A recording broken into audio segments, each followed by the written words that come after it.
नमस्कार दोस्तों, मैं हूं संतोष पाठक और आप लोग देखना शुरू कर चुके हैं संतोष पाठक ऑफिशियल यूट्यूब प्लेटफॉर्म।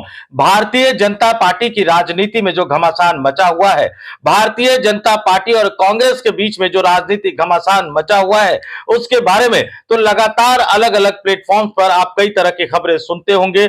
मैं अपने प्लेटफॉर्म्स पर भी कई तरह की खबरें आपको दे रहा हूं, उनसे जुड़ी हुई महत्वपूर्ण खबरें मैं आपको दे रहा हूं बीजेपी और आरएसएस के अंदर मचे घमासान को लेकर। लेकिन इस बीच राजनीतिक रूप से सबसे ज्यादा सक्रिय राज्य माने जाने वाले बिहार से एक बड़ी खबर निकलकर सामने आई है। बिहार में एनडीए सरकार पर एक बहुत बड़ा खतरा मंडराता हुआ नजर आ रहा है। राज्यसभा चुनाव को लेकर तो पेच फंसा ही हुआ है, राज्यसभा की 5 सीटों को लेकर तो पेच फंसा ही हुआ है। राज्यसभा की 5वीं सीट को लेकर एनडीए गठबंधन में शामिल राजनीतिक दलों के बीच में ही एक बड़ा घमासान तो होना तय माना जा रहा है, क्योंकि राज्यसभा चुनाव के लिए 16 मार्च को मतदान की तारीख यानी वोटिंग की तारीख का ऐलान हो गया है। लेकिन इस बीच बिहार में बड़े पैमाने पर विधायकों की सदस्यता पर तलवार लटक गई है और इसमें 1 2 3 4 5 10 15 20 25 30 35 40 क्या करूं, जब भी ये आंकड़े आते हैं तो मुझे प्रधानमंत्री का बिहार में दिया गया वो भाषण याद आता है, जब वो रेवड़ियों की बोली लगा रहे थे। लेकिन बिहार को मिला क्या, ये तो सब जानते हैं, तो इसलिए उन आंकड़ों में मुझे याद आ जाता है, तो उसी स्टाइल में मैं आपको बताने की कोशिश करता हूं।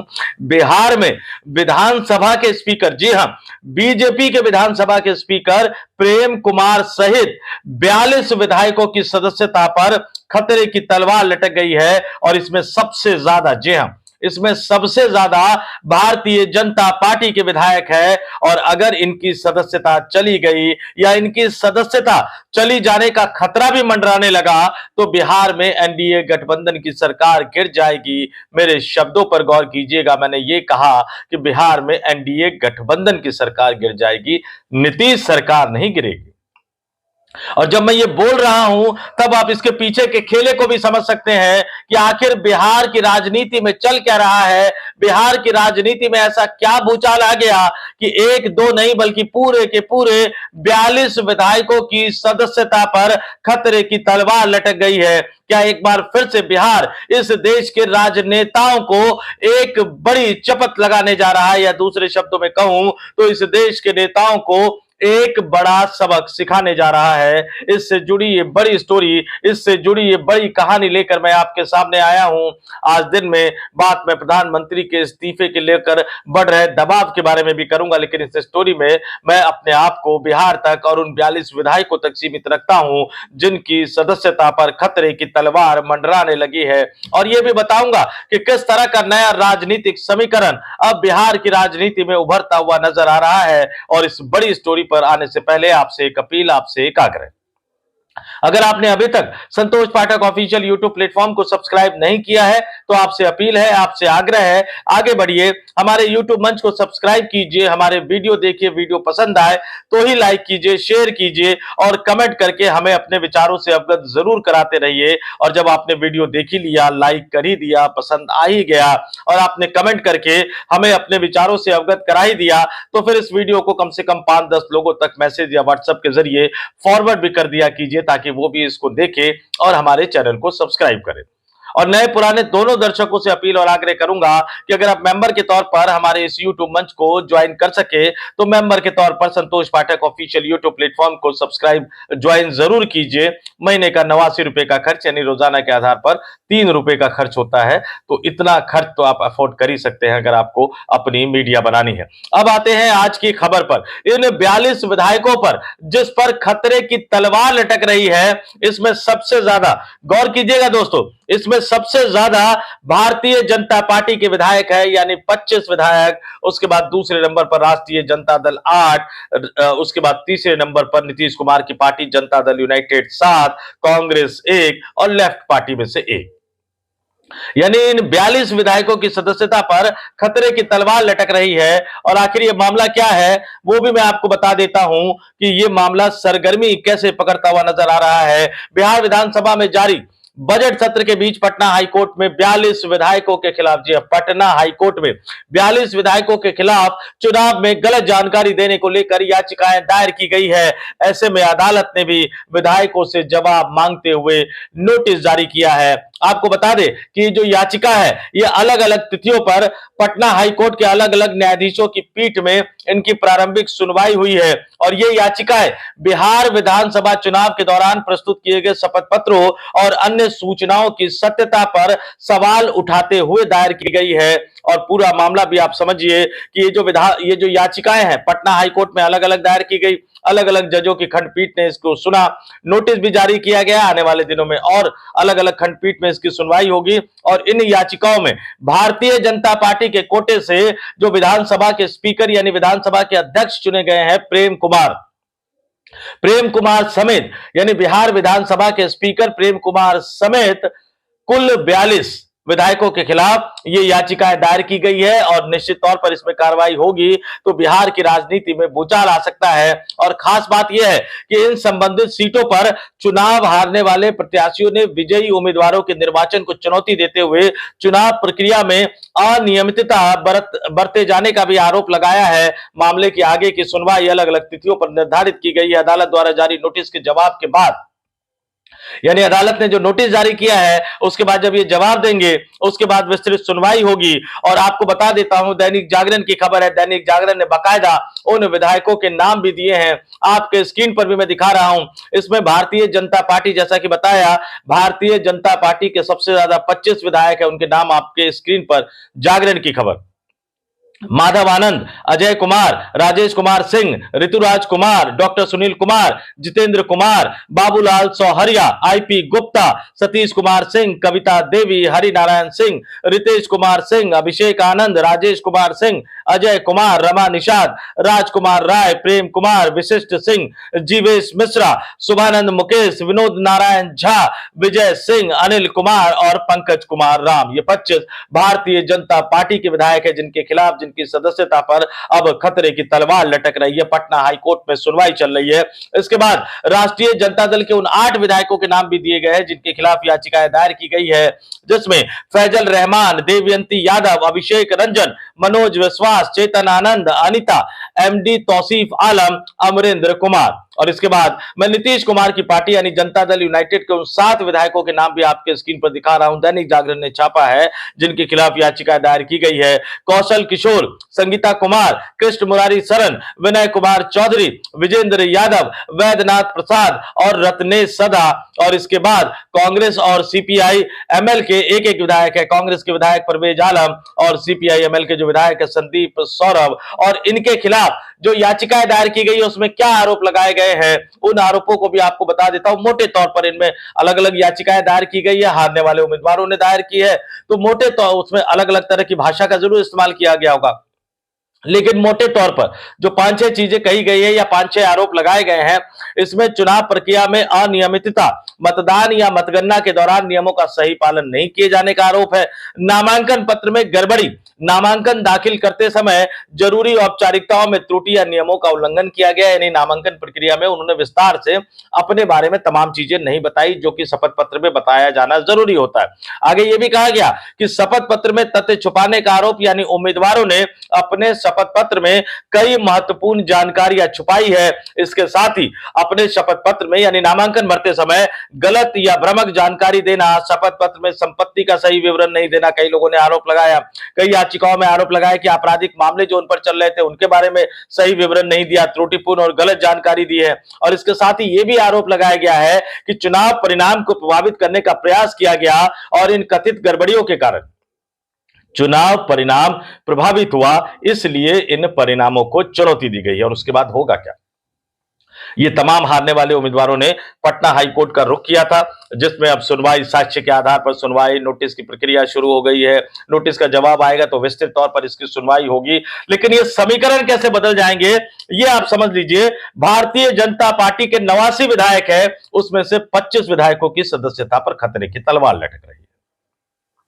जबकि 85 विधायक वाले नीतीश कुमार की पार्टी यानी जनता दल यूनाइटेड के सिर्फ 7 विधायकों की सदस्यता पर खतरे की तलवार लटक रही है। तो बिना कुछ किए ही नीतीश कुमार जो है वो बिहार विधानसभा में पहले नंबर की पार्टी बन जाएंगे, अगर इन तमाम सदस्यों की सदस्यता चली जाती है। मैं अगर इसलिए कर रहा हूं क्योंकि अभी न्यायिक प्रक्रिया से इसको गुजरना है, समीकरण बदल जाएंगे, पहले नंबर की पार्टी जो है वो नीतीश कुमार बन जाएगी और ऐसे हालात भी बन सकते हैं कि नीतीश कुमार खेला भी कर सकते हैं।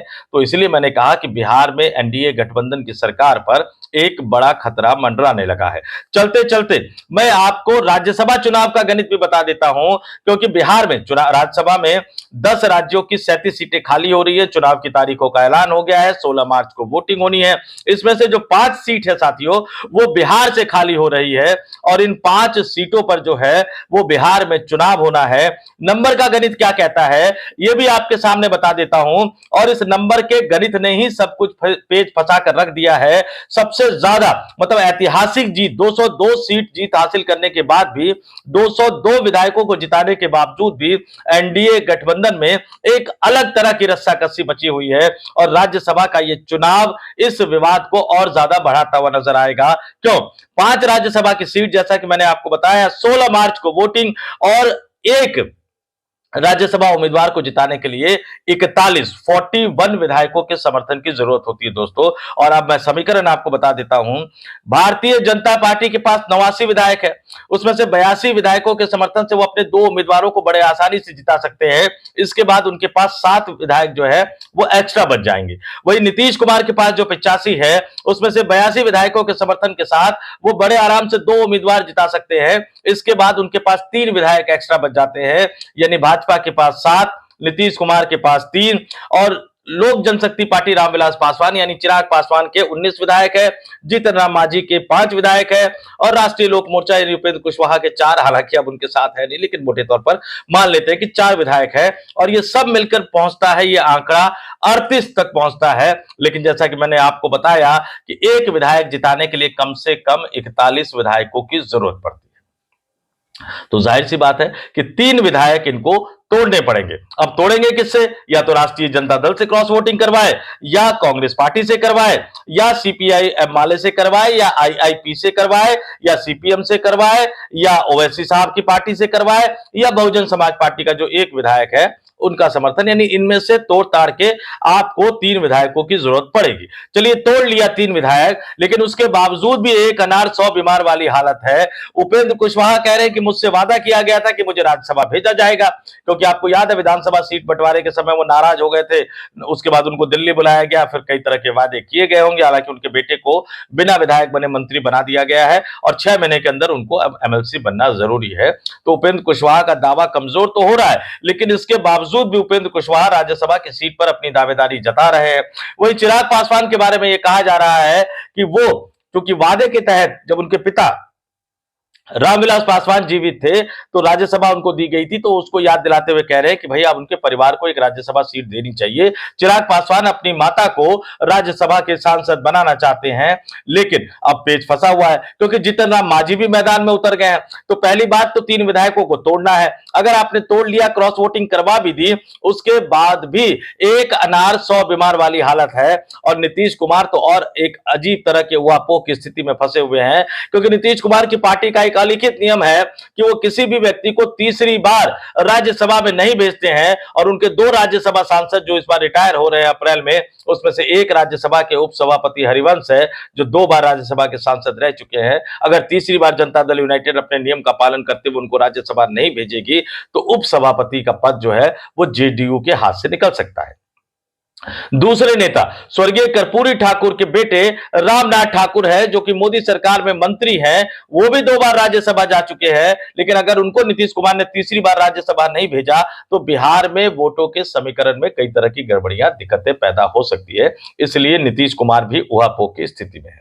राष्ट्रीय जनता दल एक बड़ी हार तो हारे हैं, लेकिन अगर वो थोड़ी कोशिश करे, मैं अगर इसलिए कह रहा हूं क्योंकि कोशिश करते हुए नजर नहीं आ रहे, क्योंकि नंबर देखिए 35 जो विधायक है वो है विपक्षी महागठबंधन या इंडिया गठबंधन के पास। 5 विधायक ओवैसी साहब की पार्टी के हैं, 40 हो जाते हैं। एक मायावती, 41 हो गए, मायावती की पार्टी के एक विधायक है, तो ये 41 अगर एकजुट हो जाए तो बड़े आराम से विपक्ष का एक उम्मीदवार राज्यसभा का चुनाव जीत सकता है।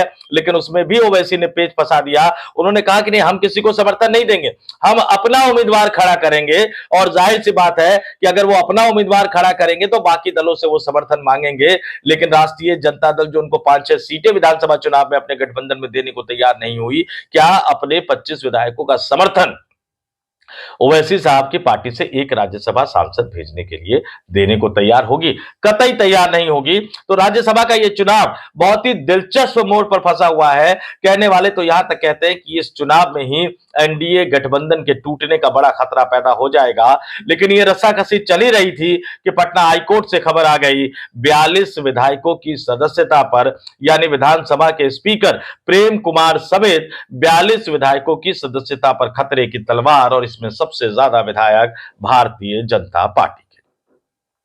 अपने तमाम दर्शकों से कहूंगा कि कमेंट करके जरूर बताइएगा कि ये जो नई खबर निकलकर सामने आई है, इसका बिहार की राजनीति पर आपके हिसाब से क्या असर पड़ेगा, और क्या वाकई बिहार में एनडीए गठबंधन की सरकार गिरने जा रही है। मैं फिर आपको बता दूं, मैं ये नहीं कह रहा हूं कि नीतीश कुमार की सरकार गिरने जा रही है, एनडीए गठबंधन की सरकार गिरने जा रही है। क्योंकि नीतीश एक नेता पश्चिम बंगाल में हुए थे जो रिकॉर्ड बनाते रहे, इस्तीफा दिया, राष्ट्रपति शासन लगा, फिर सीएम बने, इस्तीफा दिया, राष्ट्रपति शासन लगा, फिर मुख्यमंत्री बने। लेकिन यहां तो नीतीश कुमार अपने उप मुख्यमंत्री को बदलते रहते हैं, बिहार विधानसभा में विपक्ष के नेता को बदलते रहते हैं, लेकिन मुख्यमंत्री नीतीश कुमार ही बने रहते हैं। और कहा भी जाता है कि नीतीश कुमार सबके हैं, तो वो इधर रहे या उधर रहे, मुख्यमंत्री की कुर्सी तो उनके साथ रहेगी। आपका क्या मानना है, कमेंट करके जरूर बताइएगा।